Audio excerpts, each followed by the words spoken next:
Here's what's making news now around Indiana. Brought to you by Chapman Heating, Air Conditioning, and Plumbing. The man for all seasons, Chapman. ChapmanHeating.com. Well, one Northwest Indiana company is partnering with the Indiana Department of Correction to give inmates at Westville Correctional Facility a unique opportunity to learn manufacturing skills at a plant built inside the prison's walls. Around Indiana reporter Mary-Rachel Redman has exclusive details from DeMotte. Just pulling up to the facility, you see these tall fences, the razor wire. It's very daunting. Once we got in there and we got to hear the offenders and hear their stories, they're people just like everybody else. And we want to give them an opportunity.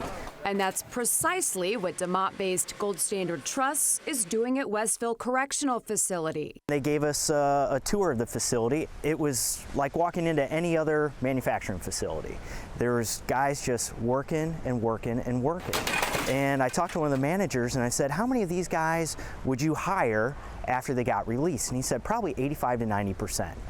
And when I walked out, there's another building off to the side, and I asked the tour guide what was happening in there, and he said it was empty. And it just kind of clicked.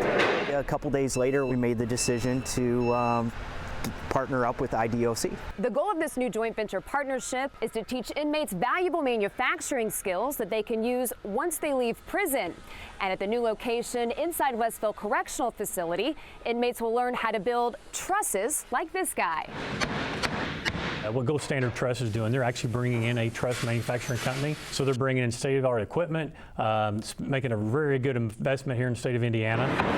And invest they did. Nearly $1.5 million, turning the once empty building on Westville prison grounds into a first-rate manufacturing facility about the size of a football field that will employ around 30 inmates beginning next month. So is this what Westville will look like, the facility there? Exactly. This is exactly the same setup, same everything. So they'll be learning how to build walls, build roof trusses, and build floor trusses.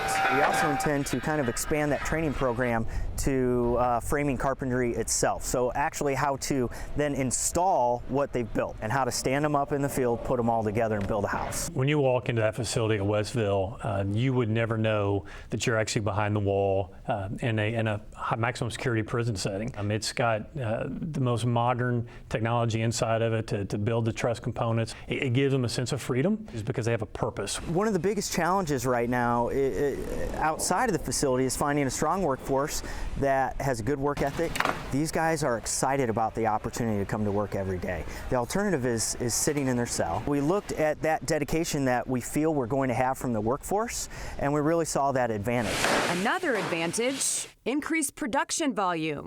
So this Westville facility is really going to help you out in terms of meeting demand. Yep. 100%. It'll basically double our current production capacity. So it'll be about 8 million in capacity that we can run out of that plant. When you give these people the tools they need while they're incarcerated, they have a very high success rate once they've been released. We could really help those businesses out across the state that are actually struggling to find people to work for them. Giving them that opportunity to learn and to go back into the outside world and get a good job, be a good husband, a good son, a good father for future generations, and not end up back in prison. Mary-Rachel Redman, Inside Indiana Business. And Mary-Rachel tells us that Gold Standard Truss is already in talks with the Department of Correction to expand that program to correctional facilities around the state.